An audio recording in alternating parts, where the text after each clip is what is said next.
चुनाव खत्म हुए, नतीजे आए और बीजेपी को वो आंकड़ा नहीं मिला जिसकी उम्मीद बीजेपी कर रही थी।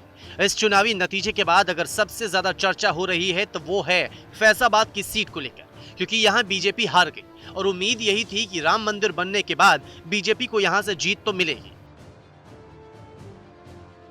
फैजाबाद में हुए चुनाव में बीजेपी के लल्लू सिंह को 4,99,722 वोट मिले, तो वहीं समाजवादी पार्टी के अवधेश प्रसाद को 5,45,289 वोट मिले। इस तरह से फैजाबाद सीट पर बीजेपी को समाजवादी पार्टी के अवधेश प्रसाद ने 54,567 वोटों से हरा दिया।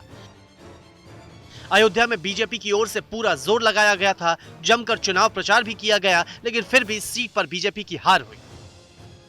अब इसके बाद सवाल यह कि आखिर अयोध्या में राम मंदिर बनने के बाद भी बीजेपी को वोट क्यों नहीं मिला, क्यों बीजेपी की हार इस सीट पर हुई।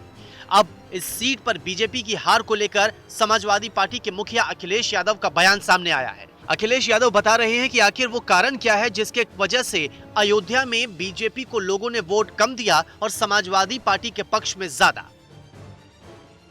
अयोध्या की जनता का दुख दर्द आपने भी समय समय पर देखा होगा।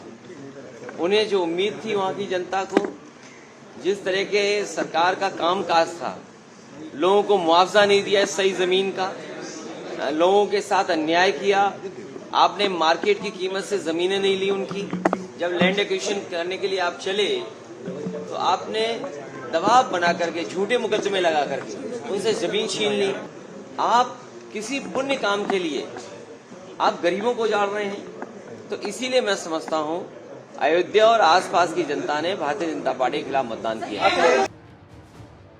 अखिलेश यादव का दावा है कि बीजेपी और भी सीटें उत्तर प्रदेश में हारती। साथ ही अयोध्या में जीत के लिए अखिलेश यादव अयोध्या के लोगों का धन्यवाद भी कर रहे हैं।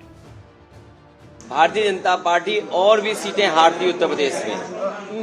आप जब अयोध्या का नाम ले रहे हैं, अयोध्या की जनता का मैं धन्यवाद देता हूं। खैर, वास्तव में यह चर्चा का विषय है कि जिस अयोध्या को एयरपोर्ट मिला, जिस अयोध्या को राम मंदिर मिल गया, जिस अयोध्या का कायाकल्प हुआ, वहां बीजेपी की हार क्यों हुई? क्या उम्मीदवार चुनने में कोई गलती हुई या फिर बात अंदर कुछ और है?